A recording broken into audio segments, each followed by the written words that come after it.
To summarize it, if you are a college grad and Hmm.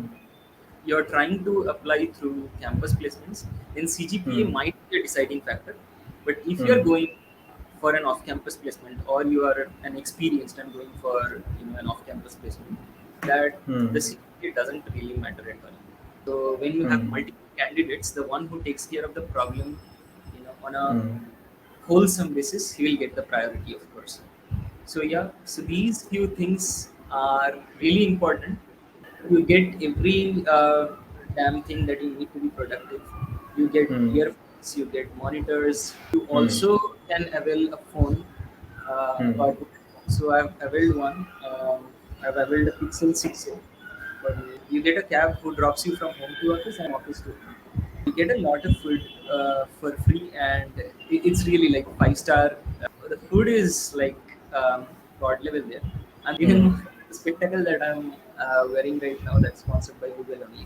Hello everyone. Today we have with us Attri.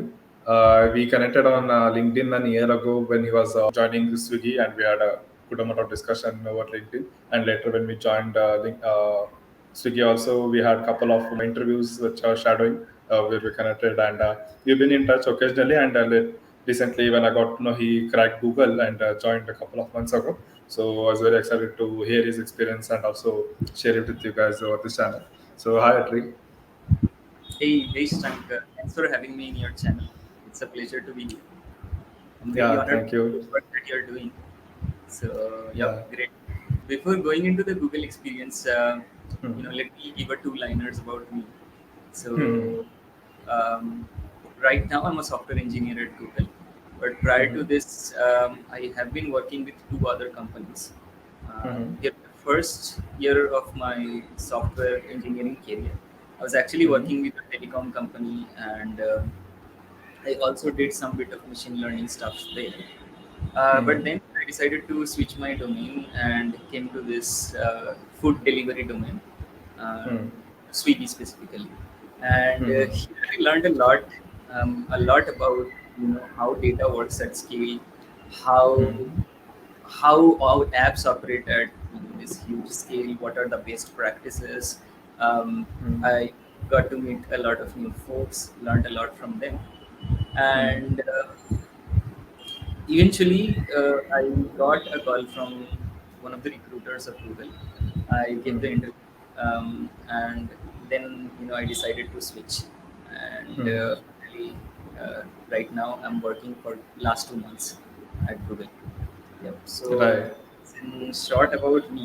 Now, talking about the interview experience. Well, I would say in one word, it's just a thrilling experience. Hmm. Now, regarding the rounds and all, okay, even before going to the rounds, when the Hmm. recruiter reached out to me, she asked me whether I'm comfortable to give the interview now or do I require some time to prepare. Hmm. So I said that I'll need about 3 weeks to prepare, and then post that we can schedule the pre-qualifier round. Hmm. So there are essentially 4 rounds.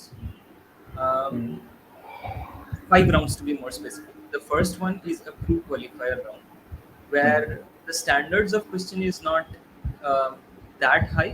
So you're asked Hmm. a question, and it's basically a round to judge whether you are fit to, move towards the on-site rounds. So the questions Hmm. are not that difficult, somewhat easy, and if you are able to solve that, it doesn't have to be very optimized. At least you are able to solve that. You are given a Hmm. green signal for the on-site rounds. Hmm. Now, when we move to the on-site rounds, then we have total 4 rounds, Hmm. three of them being the DSA one. Hmm. So here you are asked presumably hard and somewhat medium hard level questions. Hmm. And finally, you have a behavioral round called the googliness and leadership round. So Hmm. here's behavioral questions are thrown to you, and you have to tackle them, Hmm. answer in the best way Hmm. possible with your own creativity. Hmm. So that's basically it. And then when all the rounds are done, then you have the team fitment round.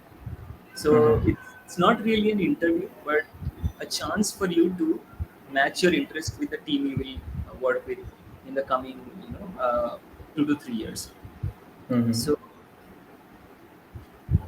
usually the hiring manager of the team, have a call with you, uh, tries to know about you. Then you will try to Mm-hmm. know about the team, what all members are there, um, Mm-hmm. what is the project about, what are the milestones. You get Mm-hmm. to ask a lot of questions and find out Mm-hmm. whether that's a perfect match for you. Now, once Mm-hmm. that's a perfect match for you, then Mm-hmm. uh, and both mutually agree to the recruiter, your candidature is finally sent to the hiring committee. So the hiring Mm-hmm. committee, based on your interview performance, decides whether you are a fit for Google. And Mm-hmm. if the hiring committee gives a good to go signal, then yeah, Mm-hmm. then compensation discussion and all those stuffs come in, and finally you get Mm-hmm. Got it. Yeah. So anywhere during this process of interview or in the preparation phase, like, did you feel there were some things that you realized as you were doing against what you were heard of, like some mythbusters or misconceptions people might have? uh, misconceptions or myth busters. Okay, Mm-hmm. so I think the first point out here, especially for college folks, would be CGPA, right? Mm-hmm. So, well, CGPA doesn't really matter when it comes to companies, even fan level companies like Google. Mm-hmm. So they would not really focus on your CGPA, rather on your skills. But Mm-hmm. where the CGPA really comes into matter is if you are sitting in campus placements. If you are sitting in campus placements, a lot of other folks are going to compete with you.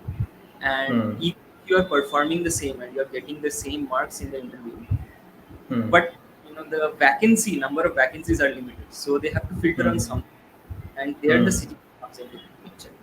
So Mm-hmm. to summarize it, if you are a college grad and you're trying to apply through campus placements, then CGPA Mm-hmm. might be a deciding factor. But if you're Mm-hmm. going for an off-campus placement, or you are an experienced and going for an off-campus placement, that the Mm-hmm. CGPA doesn't really matter at all. Okay, Mm-hmm. so point number two is online rounds and the on-site rounds. So the online Mm-hmm. assessment usually I've seen is has a higher difficulty level compared to the on-site rounds in most of the companies. But Mm-hmm. exceptionally here in Google, we don't really have an online assessment round. The Mm-hmm. pre-qualifier round, which is equivalent to the online assessment, is also taken by an interviewer Mm-hmm. face to face. And also, exceptionally, it's easier compared to the on-site rounds. So, Mm-hmm. with respect to that, I would say that Google is very much different than the companies out there. Mm-hmm. Yeah, so that's about it. Okay, one of Okay. other mythbusters that we very frequently talk about, debate, is whether we should do competitive programming or we should limit ourselves to DSA. So the first point that I would say regarding that is CP is really not mandatory. But the advantage of doing CP is that you have this notion of solving problems within a limited period of time. Mm-hmm. Now, when it comes to Google, you get 45 minutes for each of your data Mm-hmm. structure algorithm round, and either you have to solve two medium hard level questions, or you have to solve one very hard level question. So as you Mm-hmm. can understand, first you have to go through the problem, then you have to discuss the strategy with your interviewer, then you need to um, code that out. So 45 minutes is really a very short span of time, and Mm-hmm. you need to have a lot of practice. Mm-hmm. So doing competitive programming will enable you to get acquainted with this kind of time bound way of solving the problems, and it has helped Mm-hmm. me a lot. I have done competitive programming and it has helped me a lot. So Right. if you really don't want to get into competitive programming, then Mm-hmm. what you can do is take mock interviews, and a Mm-hmm. lot of interviews, to be more specific. If you do Mm-hmm. mock interviews, then it can be a way around to bypass the hardship of Mm-hmm. competitive programming. Right, Yeah. right. I think if there's someone who has time, like in the first year or second year, they can start with competitive programming, and eventually, once the basics are strong, they can move on to contests are there in lead code and series also, where the last standard question in contest. Because if they go more in depth in competitive programming, there are like advanced structures like segmentary, B trees. These are not really asked in the interviews, and all these geometry math problems are not required, right? So yeah, I think eventually if they shift to lead code for contests and standards once they're done with basics in the CP. Yeah, true, true. Uh, Okay, now if we talk about the interview, to be very specific, it is not about showing how in depth you have, how in depth understanding you have of data structures algorithms. Yeah, that's mm, one of the criteria of it, but it's mm, more around showing your attitude, showing your concept towards problem solving. So mm, essentially, you get a problem, you don't really jump into solving that problem directly. You ask a lot of mm, questions. You ask, um, if let's say some conditions are missing in the question, you ask mm, what to do in that case. Or if you are taking an assumption, if you are making a decision, you have to communicate it to your interviewer. Now, my mm, suggestion would be, once you have understood the problem, you know, mm, just say your understanding to the interviewer and first mm, clarify if that's the right understanding. mm, So, the benefit that you get out of it is there's no loose ends. You understand mm, the question, and the interviewer and you are on the same page. mm, Number two is, you show your communication skills, and mhm, number three is you're involving the interviewer with your thoughts, your assumptions, your mm, decision. That's really important. So it's not really mm. about showing your expertise in data structures algorithms. Now, Right. as and when you have figured out a solution, express Mm, that solution to your interviewer as well. Even when you are mm, thinking, think aloud. mm, You know, mm, each and everything that you're thinking to do, share it with the interviewer. Just keep him mm, involved. So even if you are going the wrong direction, he or she can bring you back to the track. mm. So that's also a really important point. Right. And yeah, now also check whether you have solved all the edge cases. That's also, Mm, I won't say that's mandatory, but that adds a lot of value. So when you have mm, multiple candidates, the one who takes care of the problem, on a mm, wholesome basis, he will get the priority, of course. So yeah, so these few things are really important, and mm, along with your in-depth knowledge in DSE, you also need to take care of these points as well. mm. Right. And So yeah, any specific suggestions for candidates, just before the interview, like if they have 1 week or 1 day before interviews, any suggestions for that? yeah, so when you have an interview scheduled in a week or two, then Mm, I think your wholesome preparation is done, and you should focus on company specific preparation. mm, So there are sets of questions in weeks for weeks. There mm, are company tagged questions in week four. I would mm, strongly suggest you to practice those questions. It will help you mm, get an idea of what standard of questions these companies ask and what mm, topics they do more focus on, so that mm, you can practice all sorts of questions from those mm, important topics with respect to that company. So mm, yeah, that would be one, and also to practice these few points that I said, asking questions, involving the interviewer, and just think aloud. So this will help you a lot. Okay, right. So overall in your whole journey, like was there any key learnings or pro tips that you want to share?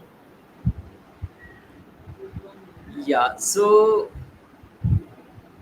see, data structures algorithms you can master over a period of Mm, time, but mm, what you really need to master is keeping a positive attitude and mm, not losing your calm. mm, So generally, when we go for interview for the first time, we assume that we'll be getting a question which is already known to us, but that mm. never happens. So Right. 80% of the cases you'll get a problem which you don't know of. Hmm. The thing is, we should not panic at that point. We Hmm. should not lose our calm. We should work Hmm. towards working with that solution. We should think Hmm. aloud. I'm Hmm. quoting much on this point, but yeah, we should think aloud and we Hmm. should move towards the solution. If you're stressed Hmm. out inside, don't ever express that feeling outside. It leaves a bad emotion. Always keep Hmm. your attitude positive and Hmm.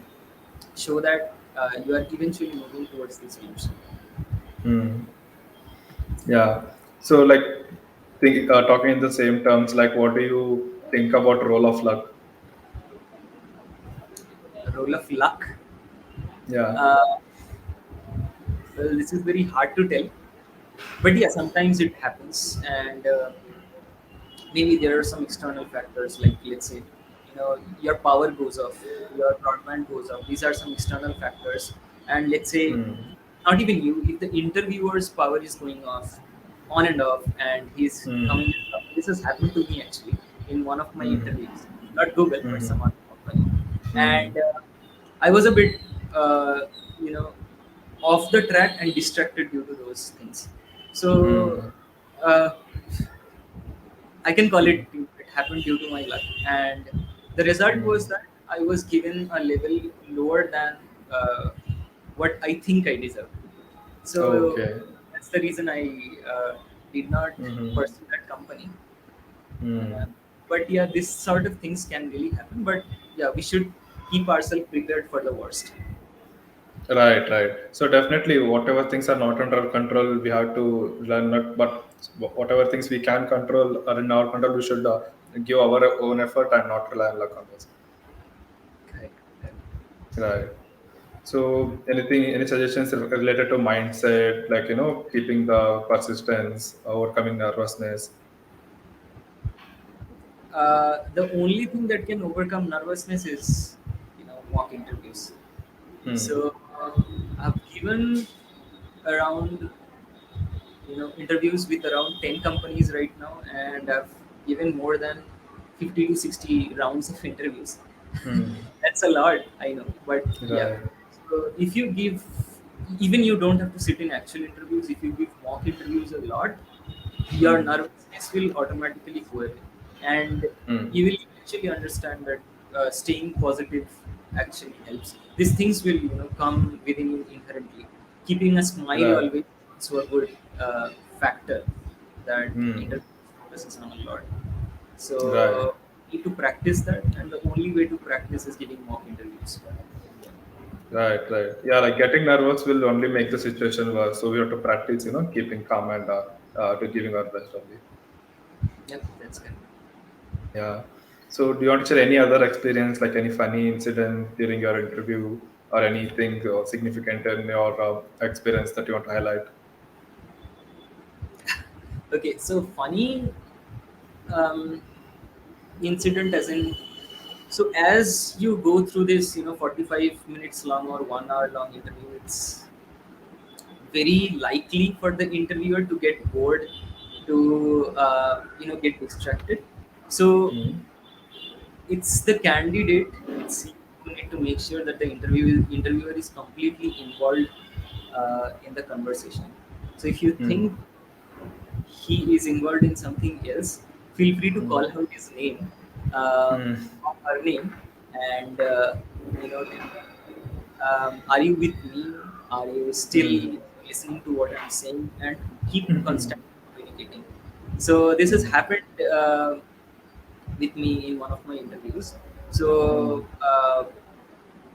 the interviewer was actually involved in something other than the Hmm. interview that I was able to understand.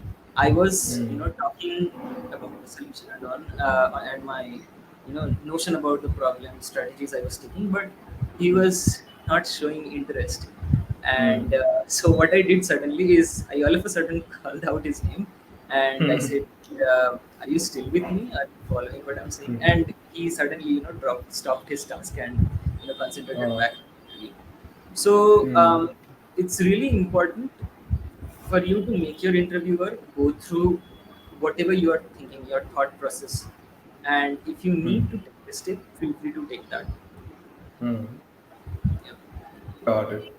So, how was your onboarding experience, work from home experience currently? Like, do you want to highlight some of the benefits and perks that you're getting and how your experiences with them? Okay, so perks and benefits, I think it will be a 1 hour long video. So, but I'll still try to list them down in very short. Hmm.